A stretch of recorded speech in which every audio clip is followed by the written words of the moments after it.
এই দায়িত্ব গ্রহণের পর আমরা গভীর বিস্ময় ও হতাশার সঙ্গে মুখোমুখিভাবে দেখতে পাচ্ছি কিভাবে সর্বগ্রাসী দুর্নীতি একটি কার্যকর গণতান্ত্রিক ব্যবস্থাকে ধ্বংসস্তূপে পরিণত করেছে, কিভাবে রাষ্ট্রের মূল প্রতিষ্ঠানগুলোকে নির্মমভাবে দলীয়করণের আবর্তে বন্দী করে রাখা হয়েছিল, কিভাবে জনগণের অর্থকে লুটপাট করা হয়েছিল।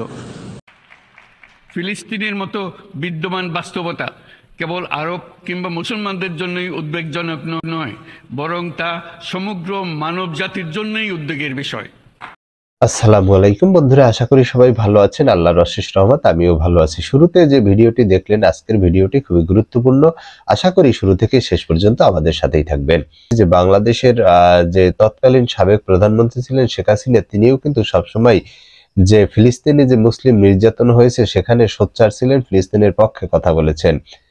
অনেক সময় অনেক নেতারা দাবি করেছে যে ডক্টর মোহাম্মদ ইউনূস তিনি আসলে বিশ্বের একজন অন্যতম লোক যার অনেক গুরুত্ব রয়েছে। তিনি অনেক নেতারাই বাংলাদেশের দাবি করেছিলেন যে তিনি কেন বিভিন্ন জায়গায় কথা বলেন কিন্তু কখনোই যে ফিলিস্তিনি মুসলিমের পক্ষে কথা বলেন না।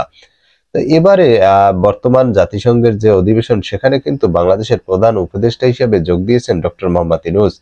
সেখানে বাংলাদেশের বর্তমান পরিস্থিতি এবং এছাড়াও সারা বিশ্বের বিভিন্ন বিষয় নিয়ে তিনি কথা বলেন।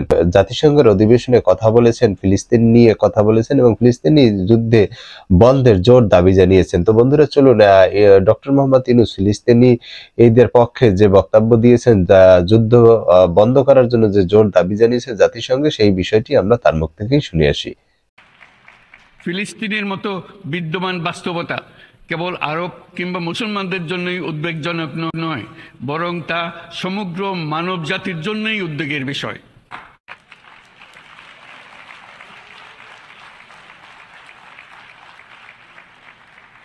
একজন মানুষ হিসেবে প্রত্যেক ফিলিস্তিনির জীবন অমূল্য।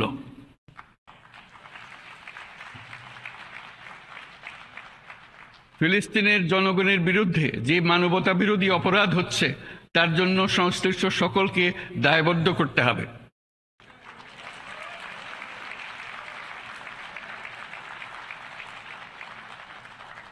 ফিলিস্তিনের জনগণের উপর চলমান নৃশংসতা, বিশেষত নারী এবং শিশুদের সাথে প্রতিনিয়ত যে নিষ্ঠুরতা বিশ্ব দেখাচ্ছে, তা থেকে নিস্তারের জন্য বাংলাদেশ অনতিবিলম্বে সম্পূর্ণ যুদ্ধবিরতির আহ্বান জানাচ্ছে।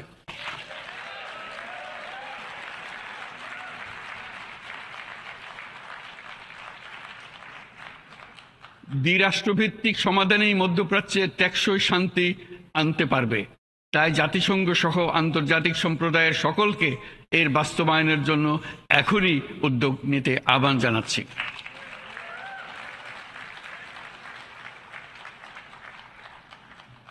গত 2.5 বছর ধরে ইউক্রেনে চলমান যুদ্ধে বহু মানুষ প্রাণ হারিয়েছে।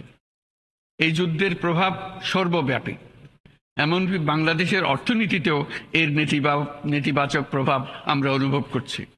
আমরা তাই উভয় পক্ষকে সংলাপে বসে বিরোধ নিরসনের মাধ্যমে যুদ্ধের অবসান ঘটানোর আহ্বান জানাচ্ছি।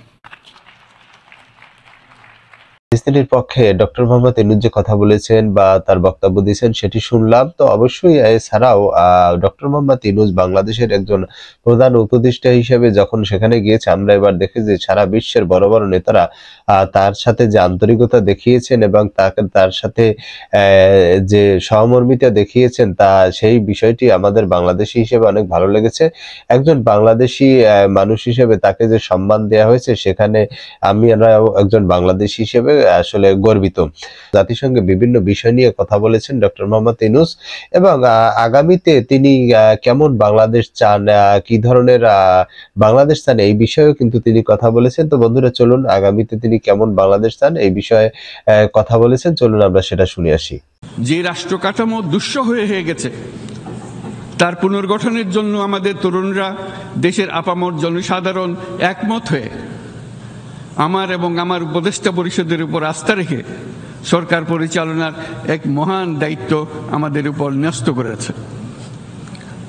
এই দায়িত্ব গ্রহণের পর আমরা গভীর বিস্ময় ও হতাশার সঙ্গে মুখোমুখিভাবে দেখতে পাচ্ছি কিভাবে সর্বগ্রাসী দুর্নীতি একটি কার্যকর গণতান্ত্রিক ব্যবস্থাকে ধ্বংসস্তূপে পরিণত করেছে, কিভাবে রাষ্ট্রের মূল প্রতিষ্ঠানগুলোকে নির্মমভাবে দলীয়করণের আবর্তে বন্দী করে রাখা হয়েছিল, কিভাবে জনগণের অর্থকে লুটপাট করা হয়েছিল, কিভাবে একটি বিশেষ স্বার্থান্বেষী গোষ্ঠী সমস্ত ব্যবসা বাণিজ্যকে অন্যায়ভাবে নিজেদের হাতে কুক্ষিগত করে দেশের সম্পদ অবাধে বিদেশে পাচার করে দিয়েছে। এক কথায় কিভাবে প্রত্যেকটি পর্যায়ে ন্যায় ও নীতি ও নৈতিকতা অদৃশ্য হয়ে গিয়েছিল। এরকম এক অবস্থার দেশকে পুনর্গঠন এবং জনগণের কাঙ্ক্ষিত রাষ্ট্র ব্যবস্থা প্রতিষ্ঠিত করার জন্য আমাদের উপর দায়িত্ব প্রদান করা হয়েছে।